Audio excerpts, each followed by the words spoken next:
All right, so welcome back to TIFF Part 2. We just heard from Nina Calarco, and now we're moving on to one of my personal friends, a fellow Canadian in my school board. We're looking at Dan Armstrong. Dan Armstrong is a teacher in the District School Board Niagara, specifically at Grapeview Public School.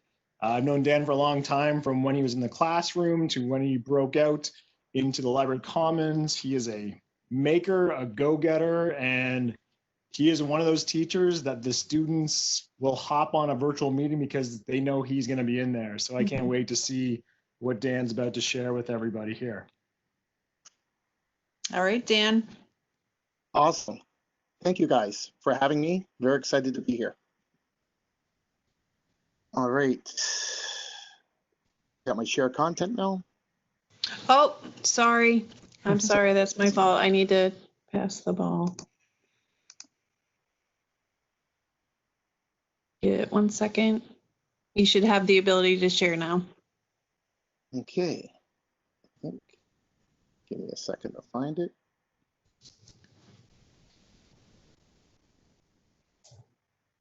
So, all right.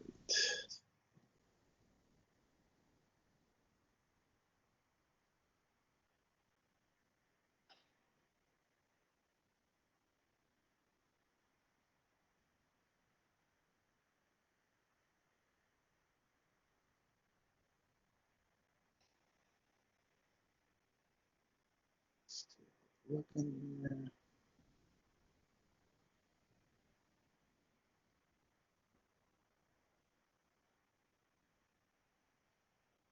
All right, there we go. Super. Okay, first of all, I'd like to thank Melanie and Andy for inviting me to be a part of this amazing presentation. A bit about myself. Again, I'm a teacher in St. Catharines, Ontario. I teach students from kindergarten to grade 8. Part of my journey when I first started teaching, one of my mentors told me, you got to think of your teaching career as a puzzle, but it's one of those puzzles that are never ending. You have your main ideas and concepts and activities that you like, but you should always be opening to new ideas. Taking some puzzle pieces out and adding some new puzzle pieces in your teaching practices is the best way to look at things. So I was always trying to make learning fun for my students. While they're having fun, don't realize that they're learning in the process, and by embedding unique challenges for all students to be successful. Not even realizing I was making a makerspace environment before makerspace was even popular. Today's journey, we're going to be looking at life in the homeroom class, life in the learning commons. You have a pool in your office. How does it look like in primary classes in COVID-19? To start off with, when I was teaching my homeroom class, I always tried to have these challenges for the students. I think one of the first ones that we came up with is when I had students in my grade 5 class working with nets. And when we teach homeroom classes in Ontario, you don't specialize in one thing. You are the math teacher, the language teacher, the arts, the drama, science, social science. Sometimes you're your own PE teacher as well.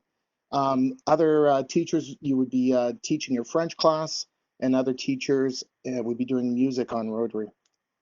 So when my students started building these nets, I thought, let's start making some structures out of this. So we came up with the concept of Army Town. And what we did is we had to break the students up into groups. And the way I did that in my classroom is I have the line is never leave a student behind. We should always have an open heart, open kind, and always leave that one student that's by themselves and have them come into your group. As we broke up into our groups, we started building a community. We had to look at our community around what kind of buildings we had, whether it be residential, multiple floor dwellings, to even downtown, what our downtowns would even look like. And the students started building these communities out of nets, and they had some great visual concepts in math, as well as building community for the school. They're building a community of learners in the classroom. They're learning to be able to work well with each other. And they came up with some amazing designs. I did the layout on graph paper and gave them a little bit better idea on how to set the buildings up. During the process, and I still do this today, I have multiple trophies. I have an old trophy for one of my student sporting events, and I kind of peel off the sticker and I put a new one on, and that is STEM of the Day, Team STEM of the Day. And I print off certificates, and students took that trophy home with them for the day. It could be individual, it could be a group, but it had some really great response from the students when they were building this. So as Army Town started to develop, we had to incorporate other disciplines into our Army Town. So we looked at science, we looked at earthquakes. So an earthquake hit Army Town. As you can see, the two tables separated. And then from the natural disasters, students started looking. We did some research on natural disasters, what earthquakes were, how did they happen. Students had to design a bridge, so we incorporated structures into our design of Army Town as well. And then I incorporated, I just had to, when I was building Army Town, we just got a B-bot at our school. And the B-bot was quite a challenge because I was just learning how to use it, so were the kids. And simple coding, for those that don't know how to do it, the arrows kind of give it directions to go through town. So the students had to code the B-bot to travel through the community. They had to build a bridge, and the bridge had to be strong enough for the B-bot to go across. During this whole process, my principal was watching what I was doing, and she was quite impressed. And she approached me, not that violently, but she approached me to ask if I'd be interested to work in the Learning Commons, our library. At that time, I was fortunate enough, our librarian was retiring. And I said, sure, what a great challenge that would be. I'd be working with students from kindergarten to grade 8, and I'd be working, incorporating some makerspace and STEM activities with all students. The Learning Commons wasn't just a full-time job being a librarian. I'd also have to teach subjects on Rotary. I do the phys ed for this grades 1, 2, and 3. And next year I'll be doing grade 4 phys eds. And when I do teach all these makerspace activities in the school, I do provide marks for teachers. I work hand in hand with all the teachers. It's a great learning environment. We work on science, math, social studies. I provide marks for them. I cover strands that they aren't able to cover in class. And we're able to coordinate our learning together from the classroom down to the Learning Commons. Design down. At the beginning of this year, one of my consultants came by and brought in this really cool remote control boat. I went, oh my gosh, that is the coolest thing. And what he did, he goes, would you like to try some? And I said, yeah, you know, I need like 15 more of these for my students. I went, okay, not a problem. All right, so he offered me this boat. We do not have a pool at our school. So my first hurdle was to simply get a pool. So out I ran to our Canadian Tire store, which is a hardware store in our neighborhood, picked up a pool, a tarp, a drop cloth, and in that box were 15 small remote control boats. Okay, first hurdle covered, no problems. Second hurdle was, how am I going to get water into that pool? Well, being a maker, no problem. What office doesn't have a piece of PCV pipe kicking around? So there we go. That's my office, what it looks like. That's the clean version of my office. And that was me filling up the pool for the challenge. Now, originally when I got the boats, all I wanted to have the students do was have the opportunity to make them and drive them around the pool. But you know what? I said there has to be something more that we can do. So I gave the kids the boats to start with and explained what we were just going to try and drive them around, see what it's like. Our third hurdle, are you kidding me? Are you kidding me? Every direction we're given was not in English.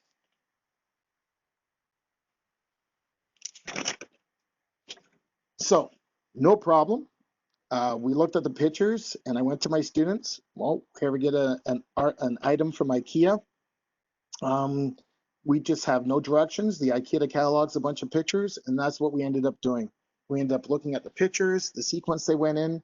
We'd have to take pictures of the actual design to see which wires went where. We'd enlarge it on an iPad, and we kind of make make the finally work. At the end, I had a bunch of little engineers in my class that some even came in during the breaks to continue working on their boat construction. And they came out looking awesome. My fourth hurdle was, how can I incorporate this into a daily lesson? So the oceans, the problems with plastics and pollution in the oceans. It's a pretty hot topic right now in the world. And I figured let's kind of go with it and see what happens. So a lot of the students really don't understand how bad the ocean problems are, because where we live in St. Catharines, well, we're not close to an ocean, and the polluted waters aren't as bad in our area where we live. So we had to do some research. So what we did is play a quick little video and try to instill some passion for the students. This was a National Geographic video that was looking at stingray and the environment that it lived in.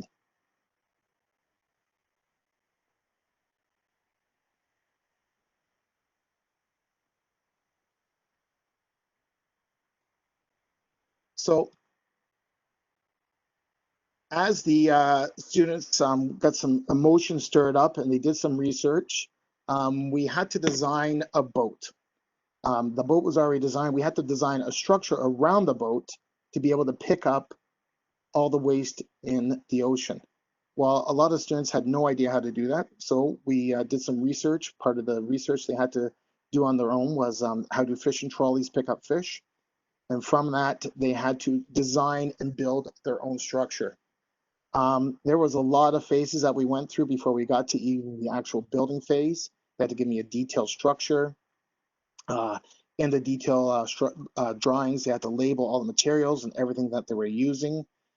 And then they would have to go to the Great View hardware store, which was me, having a bunch of resources out in front of me, and they'd have to look at the cost of the hardware store. All the sketches and designs, they had to be approved by the Great View Building Commission, and that was me. And then, of course, they'd be charged a fee. So we kind of brought it back into real life, and we had the students design and create a credit card. They had a budget that they had to maintain. And when the students came into the hardware store, they had a list, a price list of stuff they could buy. One of my favorite ones was a consulting fee, because I put a different hat on and they would be able to come and ask me a question about the project. I told them to ask good questions because they have a fee between $200 to $350. And if they came up to ask me a question, they'd have to take it off their budget. The students were getting pretty smart. As one group would come ask a question, group members from other teams would come up and listen to the question and answers. It got to the point where students were coming, can I ask you a question in private, Mr. Armstrong? And I said, sure, no problem. We incorporated some more real life. I had them look at the stock market. They're wishing to buy some copper wire. We looked at the price of the stock market and we converted it into the price. Where these prices came up are just arbitrary. I just made them up. Popsicle sticks. I'm big on recycling popsicle sticks that were used in other projects. I went to Home Depot and I went through some wood scraps and I brought some wood in and I had my saw and I would charge them for cutting fees. Like, Mr. Armstrong, they charge you for cutting fees? I go, you go to Home Depot, they charge you for cutting fees. So again, bringing a real life back into it. And the reason I made glue sticks so expensive, and the reason I did all this concept of having a hardware store is it kind of creates the students a little bit more ownership, and I'm not wasting materials. So they're being a lot more careful with what they're eating, become a little bit more sustainable with everything, and they're not leaving a mess. Before, I've done this project before along these lines, other projects, and they would be using multiple glue sticks, leaving a mess. But when they're actually paying for them, creating a budget, we had some great results. They're taking ownership of their work.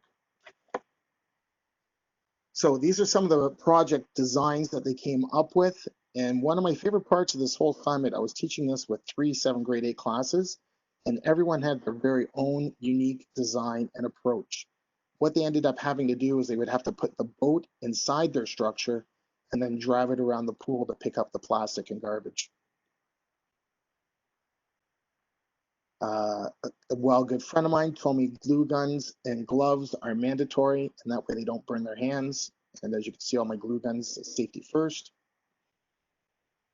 And again, this is all in the Learning Commons on the tables and around my Learning Commons for students to work on.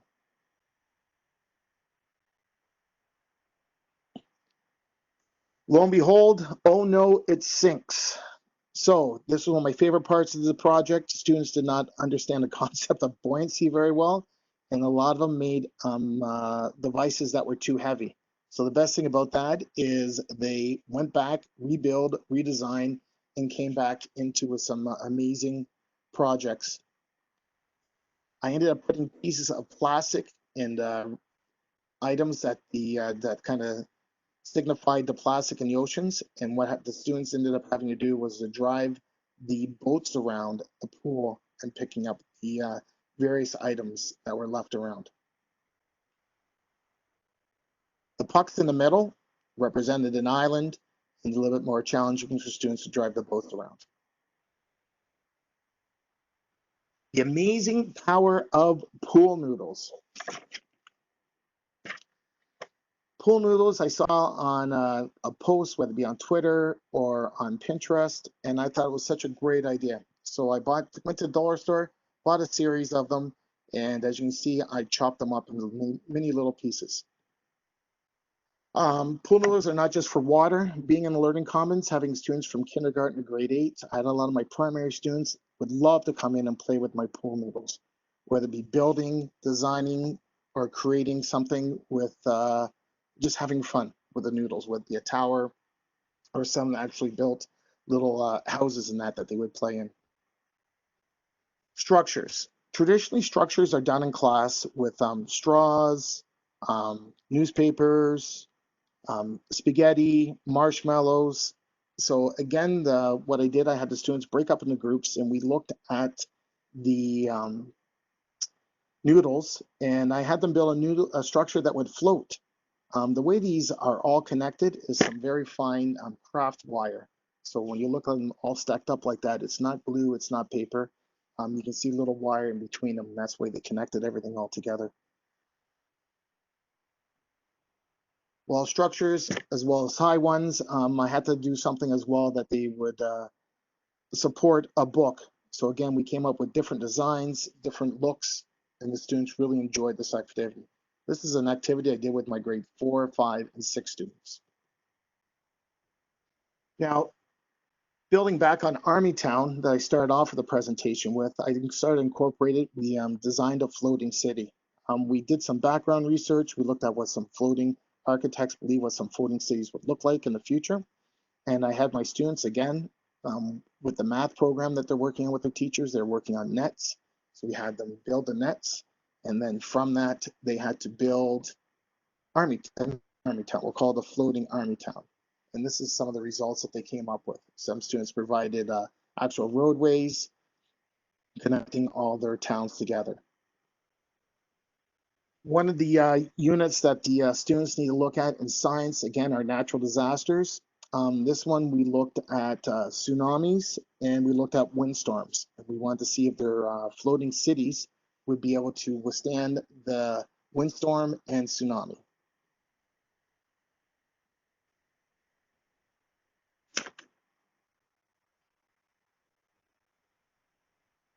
The windstorm was pretty simple. I had a large fan in my office up on a chair, and then we turned it on and we saw how the city made out. It was a huge success. Students had a lot of vested interest, and they had a lot of fun doing the assignment.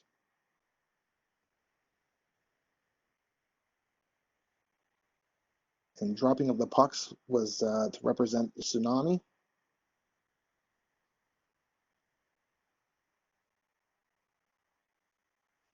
And the kids had a blast with this assignment. Staff activity during PD day. And the principal wanted to incorporate the noodles. So look at the power of the noodles from kindergartens all the way up to the adults. So instead of using the pool, we used a bucket full of water in the library, in the Learning Commons, to show the activity the staff was doing. Coding with Minecraft. A few years ago, when the whole concept of robotics and coding on the computers, I wanted to have an idea of how do I incorporate this with my primary students, my kindergartens, grade 1s, my grade 2s, and my grade 3s. So I think one of the biggest things that they talk about is a grid. So at a young age, I created a grid in my carpet. Why it's 9 by 7, I don't know. I just kind of did that arbitrarily. I think it's just that was the size, the number of kids that could fit around the carpet at one time in kindergarten. I want to incorporate Minecraft. I knew absolutely nothing about Minecraft, so I had to find an expert, and that expert were my kids at home. And so my kids at home kind of gave me an idea who the characters are. The one on the far left, he's called a creeper. One beside him in green is a zombie, and the guy with the brown hair is Steve. And they kind of gave me some fundamentals on how the game works. These two guys chase that guy. I went, okay, we can incorporate that into our game, no problems. So the way the game works is I have a student who is represented as Steve, and he cannot move until he's given directions by his classmates. And how he moves is we roll the dice on the ground, and he is instructed by his classmates to turn left to right and to move so many steps. The objective for Steve is to land on the square that have the objects, whether the ball, a stuffed toy, a ring, and to pick them up. While he is moving around, as you can see, the students are quite engaged in this, trying to figure out what number and how to get them there. We have these cutouts that I made with creeper and zombies chasing Steve around the grid on the carpet. The best thing about this is you looked at students and the concept of learning left and right with the primaries and kindergartens to even counting, and I had great student engagement with this assignment. So we moved this up to our older kids, and one of the things that we're looking at with our older kids is incorporating an actual map grid. So instead of telling them to move left or right and counting out the number of squares that you would in primary, with the older students, they actually have to tell them the location on the grid that they would have to go to. And then Steve, who the character on the map is, would move there. As I was doing this, I was getting some amazing conversations with the kids. That little X on the floor is called a teleport, and I ended up making another grid and another part of in the Learning Commons that when he landed on there, he would be able to teleport to get the resources from the other square. The grid became adaptive for the older students. I ended up making my whole Learning Commons a grid, having numbers on one side and letters on the other side, and basically imaginary lines going to school. My Learning Commons, sorry. The best thing about this is the engagement ended up becoming a scavenger hunt. So they had a small grid on the floor that they had to find stuff, and I ended up finding some Fortnite characters I ended up coloring throughout the school, the Learning Commons as well, and the students had to find where they are on the grid. All right, teaching from home, a challenge for all educators. For my American friends, 2.00 meters is approximately 6 feet. So it was a challenge. A teacher that teaches STEM on Rotary to all these kids to teach from home to get the students engaged. So I had to start thinking to myself, what are some common resources do all students have at home? And I think one of the common resources is stuff from the recycling bin. So we looked at cardboard, newspapers, and tape. So I'm thinking to myself, what are some of the things that we can incorporate with these items as a STEM activity that would engage the students? And one of the main reasons that I turned away from doing stuff on computers to incorporating stuff at home is we did a survey with our parents a couple months into the COVID, the education learning at home. And a lot of the parents are asking for activities off of the computer, away from the screen. Hopefully they can do some hands-on stuff with their kids. So I came up with a spring shoe challenge. This is with my older students, my grade 7, 8 students. I gave them about 2 weeks to collect the resources, and we had several lessons going up to it, and we ended up having a shoe fashion show on Google on Google Meet, and the students came up with some amazing projects. So these are some of the end results that the students ended up doing. They incorporated all the resources they had at home, and they came out with some outstanding work. The one student here loved wearing sandals, but she hated not having any cushions. So I go, "What's with all the fluff in between your sandals?" She goes, "Mr. Armstrong, I wanted it for support." And the best thing about this is every shoe had to fit a student's foot. This is one of my former students I taught in grade 5. And when she was presenting her shoe, she goes, "Yeah, it's my color of my dress for my grad. It's a DYO. I'm not going to wear it for grad though, Mr. Armstrong." And I was on with another colleague, and they commented, why did you use a cylinder shape as your heel?" And she commented about an activity that we did in grade 5, how the cylinder shape was much stronger than the other shapes to support her. Moving on to my other students in junior division, same thing. Parents were asking for a couple more hands-on activities away from the computer time. So we came up with the concept of doing a mini putt at home. It was broken down into sections. And again, I asked the students to paper towel rolls, cardboard, newspaper to start saving them. And it was broken down into parts. Again, the first part, the first week, was having them create their own putters. One of my favorites was the Lifesaver with the carver down the bottom. The students came up with unique and interesting ways to create a putter. And after we created the putter, I had the students do some research. It provided some links to some mini putt courses on what some mini putt courses look like. And then the following week, I had students create their own mini putt courses using any and all resources they had at home, whether it be cardboard, whether it be makeup, lipstick, perfume, whether it be the bricks or just simple paper taped on. But overall, I've been having some great success with the STEM I've been doing online since COVID-19 with my students. And that's been an incredible journey so far. And I'd like to thank everyone for joining me today.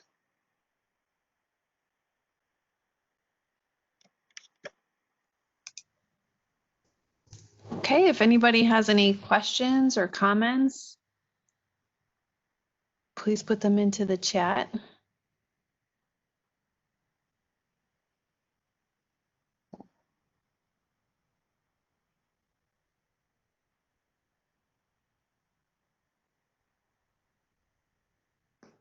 See, what happens is I wait a minute or two and then a whole bunch of things come up.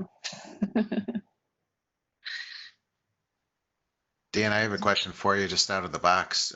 Do you feel that being a STEM teacher has kind of boosted your creativity? You seem like you have a lot of creative ideas. My classroom's always been along that lines. I've always done my best to kind of keep the learning fun, and not even realize that they're all the concepts that they're building. They just feel like they're having fun, but you know they're really enjoying themselves.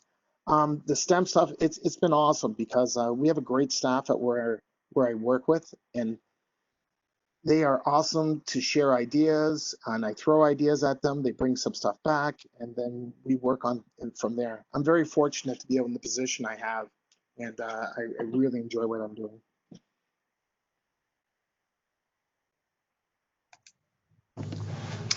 So we just have some comments. This is awesome. Thank you. Lots of great ideas. Thank you so much for sharing. I will be stealing many of your ideas. That's great.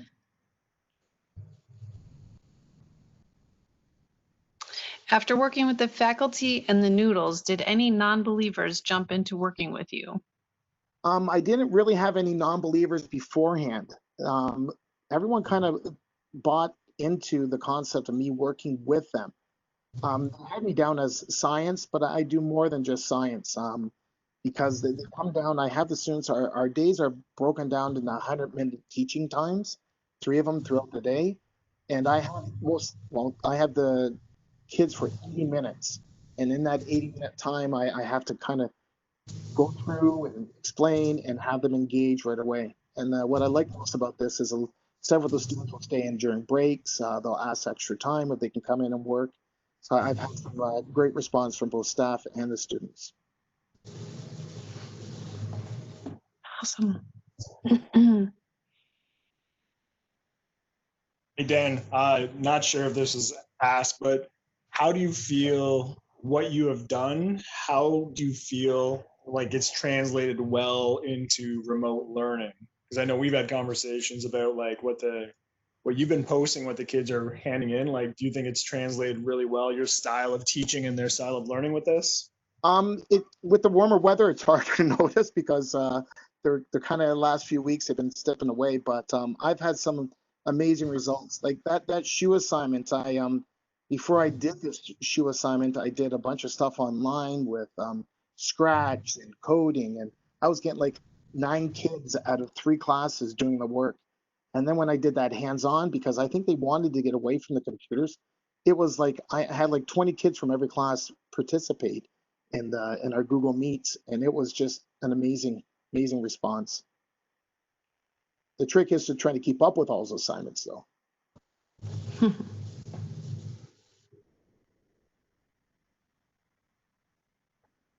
Okay, just a few more comments of thank you, great presentation and ideas. Thanks for sharing what you do.